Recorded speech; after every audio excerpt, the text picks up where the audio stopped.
Recording. Welcome, Boris. This is Boris Bedson, and you are on the Inner Tech Community channel today. And as we know, the first 5 minutes is all about you and any call to actions you have. And so, why don't you tell us a bit about where you work, if you can, or if you have your own business and some of your skills.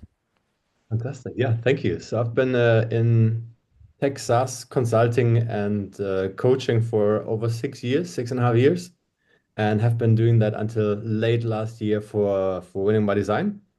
Um, and that was really like a super interesting journey over the 6.5 years that I have been with them, coaching international smaller startups in the beginning, and then while the whole organization moved up market, moving also to coaching bigger enterprise clients, like Canva, Google, Written Engagement, Facebook, Workspace, and many more, Asana, Adobe.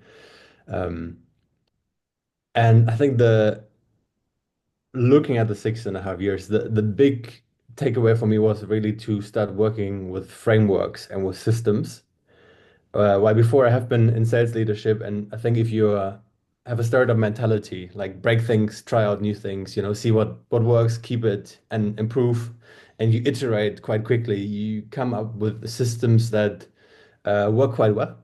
And if you think out of the box, then you can also like take some shortcuts or like have quite some success. But I think systems are the way to leverage or to bring that really to the next level. And then training teams, sales leaders, individual contributors for that time in how to apply those systems in their own day to day. That was really where I found a lot of joy and a lot of passion. And then specifically using those frameworks to enable better and more authentic communication.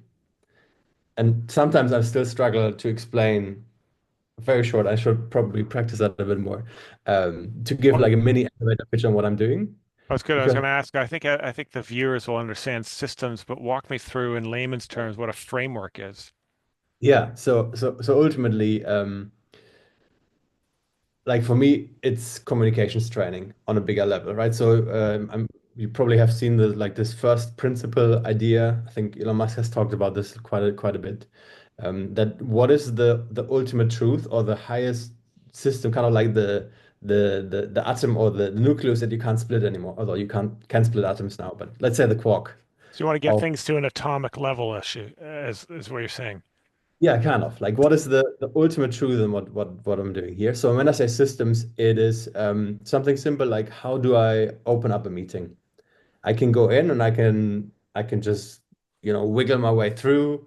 I can think about things to say, but typically right there, a lot of meetings are already kind of not derailing, but they're just not really set up by like something specific. They're not You know, effective. Yeah, and it's totally fine. Like when you meet friends, for example, I wouldn't go in and say like, "Hey, Chris, we have 15 minutes for coffee, and what would you like to discuss during our coffee time?" So there are also settings where you don't need a framework. That's totally fine. But when you're in a business setting, and you only have like 30 minutes or so, then you want to make sure that that time is properly used. And the clearer you are in defining that space for you and also for the other person, the more trust you gain as a good communicator, because obviously you're kind of like outcome driven Hmm. and you have an idea of how, yeah, what you're actually here to accomplish. Hmm. Uh, and so it's a small thing like in the beginning of the meeting, you can have a framework. Winning by Design has the ACE framework where you would say, I appreciate you're here. I check the time to see we have half an hour scheduled, and then I define the end goal. There's other frameworks. You can make your own framework. I approach this slightly differently. I would say like have a T in the beginning, you talk about the time, the end goal, and then you set the agenda. So give me Either feedback on my framework because I've inadvertently, I guess, did that, yeah, not realizing that's what you call it before we started recording. yes, absolutely. And this is what you see with people who are great communicators. They use this intuitively. Okay. You Well, know, you thanks for have the feedback. Yeah. experience. Yeah, you're very clear in communication and also like the question techniques, like the beginning of the meeting is a very simple one. I've just used that because it's kind of a very simple starting point. But when you look at the way how to lead the conversation, that gets much more interesting, a bit more complex, because there's so many things that can happen in a conversation, right? You can get a question, you can get an answer that you didn't expect. There's also the question of what do I even talk about? Mm. Like, what are the things that I want to explore in a conversation?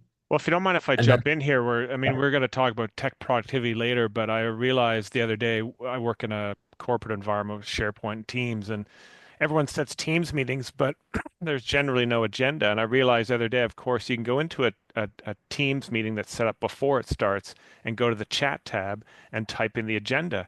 And when the CEO and another senior member of staff showed up, it was like, "Oh, sorry, I'm late," because people are often rushed coming into meetings. So it's okay, just check the chat tab, and they could see that I'd already had 3 points. Two of them we'd already covered, and it was just one. It was just a handover, sort of from one colleague to another who was leaving the company, and boom, the meeting was just so effective. So, Absolutely. I think we had a rule. I don't think we always followed it, that if the meeting doesn't have an end goal and an agenda, you're not obliged to join. mm, But because I don't know, is it worth my time?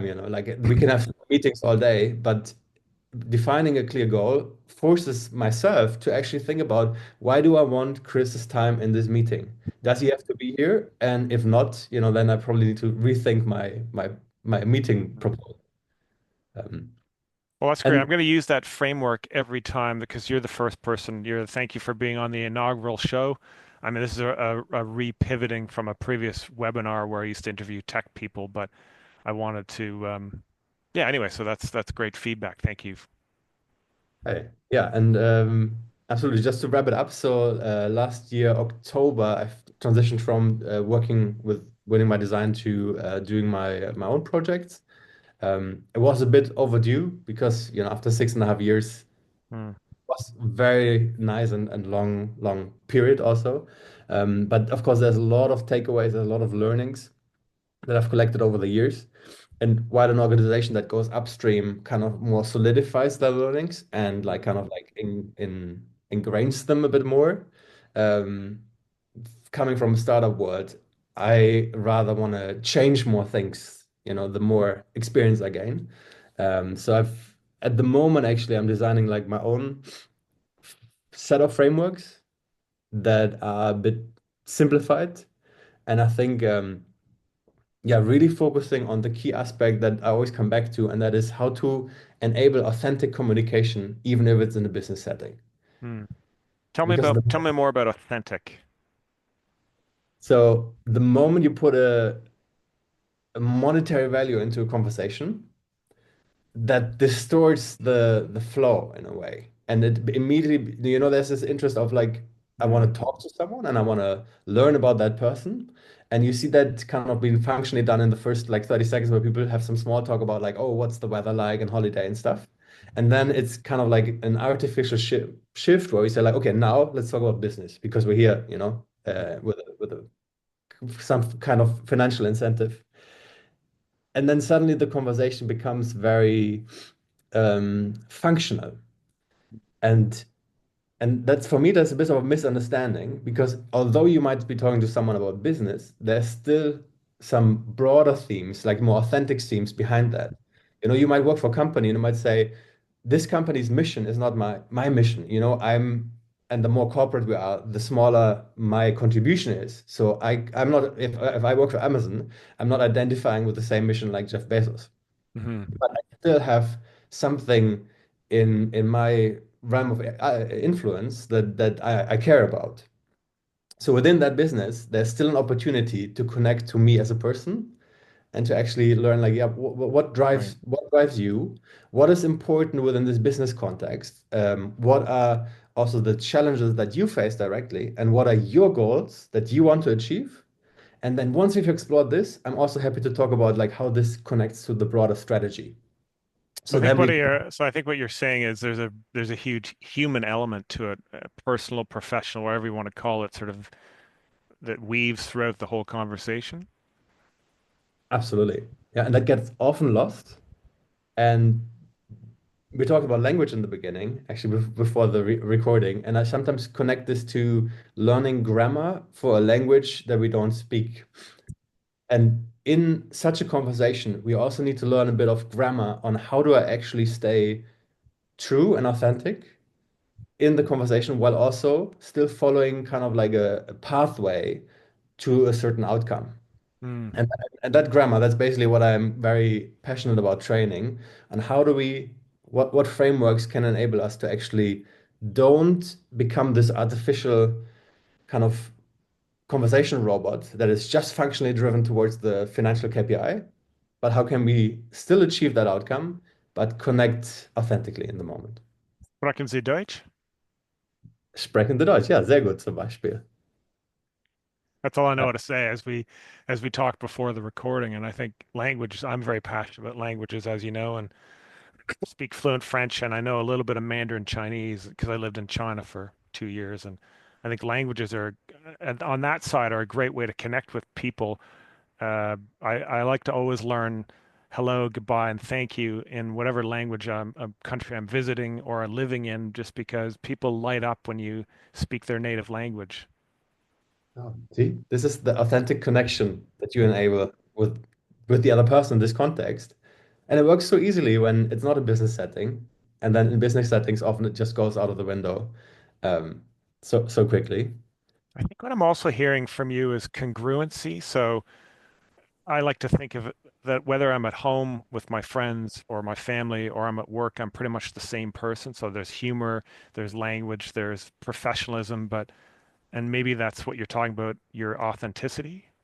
Yeah. Yeah. The integration, right? That I can show up at work and I don't have to suddenly become not Boris, the coach who's passionate about a topic, but the guy who's just like driving for feature implementation, or like looking at monetary impacts of whatever I deliver. That can go hand in hand, but it needs a bit of training and skill and fine-tuning. And then specifically, I think when AI is taking over, was predicted to take over a part of that conversation, the question for me as a human is, where do I still add value? And I'm not adding value if I'm a sales robot or if I'm just focusing on functional topics and I'm not able to connect to what is the mission and vision of the person I'm talking to, and then also the strategic, context of my solution Mm. for this vision. Wow, that sounds so cool. So do you work for yourself or someone else? Yeah, so at the moment I work for myself. There are some conversations with other people in the field to potentially group up. Um, it is a crowded space to be in. And there's always a question to is it about teaching and sharing, or is it about doing myself, right? Or doing it with others, where you take a project and you basically say, let's actually start a project where we can bring this to life, or do we share this with others? Little side note, and I know we have some time container on our conversation, but I'm actually also starting a retreat center in Portugal, Hmm. which we're going live with in May. And that is actually kind of like the manifestation of that idea of allowing authentic communication or like a connection Mm. and just putting in like a flag in the ground where we say, okay, well, I say this is a space that is physically there that has have a lot received a lot of investment to facilitate moments where people can actually connect authentically. Wow, sounds exciting. Yeah. And I'd normally say at the end, but how can people reach out to you if they want to say join this retreat, or how can they follow you? Yeah, thank you. So I think the retreat is probably at the moment the more interesting part from what I'm putting out there because obviously we're about to go live. It's mainly on Instagram at the moment on bella.colina, both with one L. So Bela dot Colina. And that stands for beautiful hill in Portuguese. Beautiful. And are you on LinkedIn? Also on LinkedIn, and I'm gonna start posting actually one article that I've just finalized the draft yesterday. That is a bit of a foundational kickoff for my LinkedIn journey, Mm. because I'm also looking at all the context, the content that's produced there, and it's a lot of tactical stuff. But I feel in order to be present, I want to showcase my whole vision, Mm. and not just the parts where I enable more authentic communication in a SaaS sales context. So I'm actually about to start a bit of a content journey on LinkedIn today, Hmm. and we'll share a couple of those ideas in long form, but also shorter snippets that can be picked up. Cool. Well, don't mind pivoting within this own conversation. So we got like 5 minutes left. So I'm going to ask you a series of tech questions just to sort of test your productivity. And we can Mhm. explore some of them if you want. You can share your screen or I can share my screen. But I think at this point, we'll just leave it to conversation. The first question is, what's on your bookmarks bar? Oh, that's a very good one. So yesterday, actually, I restarted my computer because I had, I think, 10 tabs open, and each of those tabs probably had 10 windows open, Chrome windows, and all of them had like 10 tabs at least. Um, and I've reset that for internal clarity. And actually, when I go over, and I can maybe quickly share my screen here, there's nothing there. And it feels so good this morning, starting my computer and just not seeing anything on the bookmarks bar. So you do use the bookmarks bar. Yes. And the thing is, it clutters up over time. Yes. And you do have to And delete stuff like I've just done today or move things around that aren't as important anymore. yeah, yeah, because it is important, it falls off the cliff, but I don't take it out. I just add more. Hmm. I think that principle of add one, take one out, it's one that I want to follow more. When you send out email, question number two, when you send out emails, do you use software as a service or do you use how do you send out the same email to multiple people, but it's customized? Yes, so I have just another mail merge, which is so when I install automations or tools, I try to start as simple as possible.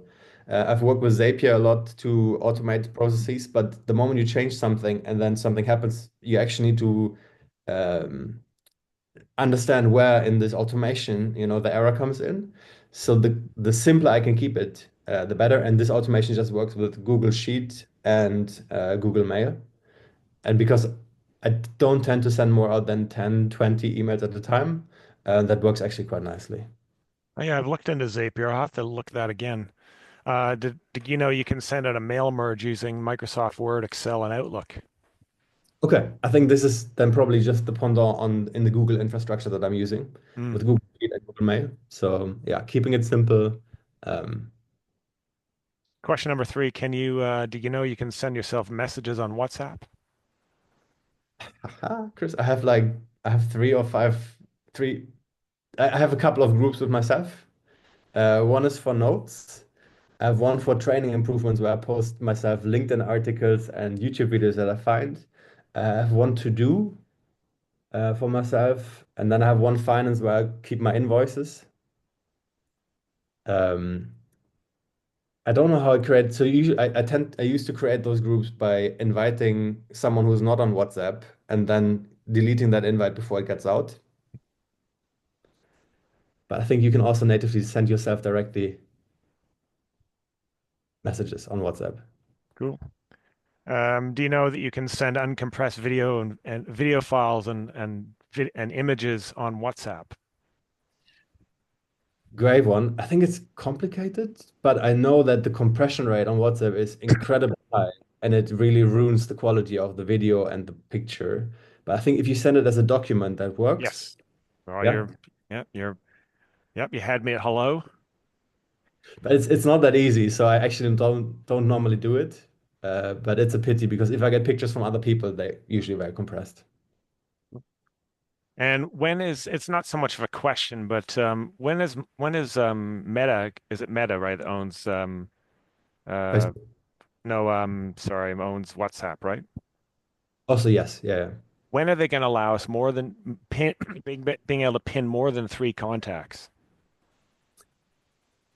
Oh. When I was in China, we had WeChat and we could pin everyone if we wanted to, and it got crazy because if you had 100 people in your list, pinning 100 people is no more organized than having a list. But I just don't Mhm. understand why WhatsApp hasn't. I'd like to have at least 10, maybe 20, and then and decide. But three I find very limiting. Chris, you got me on that. I actually haven't pinned anybody on WhatsApp. So that's Good, the functionality that I still need to look into. cool. We can chat about that later. Question number six. Sharing links in SharePoint. Um, Do you can you use elaborate a SharePoint, I bit? guess? So a lot of people in my organization use Word documents, and sometimes they create two or three copies of the Word document, and then of course you can imagine if you're only updating in one, well, that's that and on a SharePoint environment, it's a website, so it's its own unique file. Mhm. Whereas I you can right click or you can right click on the file and create link, and it copies the link to the original folder. Then you can essentially create another. It's basically it's like what do you call it? On the olden days in the desktop, it's called a shortcut, and it's a shortcut to the original document. And you can have as many shortcuts as or to the original document as you want. So you're not getting, as you can imagine, duplicate information. Yeah. Oh, really great point. So I have to say I'm usually always in the Google ecosystem, but I've seen that being used there as well, that you can actually add a link to a file in a folder Yeah. instead of the original file, which I haven't consciously used, but I'm aware of that functionality in that system. And I know that also, if you look at my Google Drive, it is, yeah, it definitely needs to clean up. And there's always a bit of a challenge on the version control of documents. Do you know how to print just select pages? Um, I know on my Mac, or I know in the Google ecosystem, you can download certain pages that you select. That's pretty straightforward. And I think in preview on my Mac, I can also set that up in the menu. Great. And you probably know about the Macs are really good about connecting with printers, aren't they? There's something called IPP, stands for Protocol Printing. It allows me to send a print job from either my mobile phone or my laptop to the compute to the printer next to me. Is that something that Macs just do automatically? I think generally they're a bit better in finding software and connecting, like kind of connecting with the right software and then being able to use a printer. Hmm. Uh, I remember though, because I'm also a Microsoft kid, Hmm. that that probably took hours of my life to set up the connections probably back in the days. But I think with Mac, I haven't found a situation where I was struggling a lot. It Hmm. usually works a bit smoother. So you're on Gmail then at the moment? Yes. You said that, yeah. And do you have emails that come in automatically and specifically go to a folder without you having to manage that? Um, so I have used that in the past with dynamic filters and labels and lists, like everything, the system moves or labels become less relevant. And I'm not that great with updating that in hindsight. So there's a bit of clutter that I carry around in those ecosystems. Um, because there's usually like a lot of things happening on the top end of the funnel. So the uh, stuff that should be updated. But I have used that in the past. Cool. And last question is, now it's different on a Mac, I'm guessing, but maybe you know is, do you know what the asterisk does in the Windows search button? On the ultimate search, actually, that was part of the one of the training elements. If you do research about your client company, that you could actually Google asterisk.pdf and then the customer name. And sometimes you would find some documents that are public but are not listed anywhere, or PPT for PowerPoints.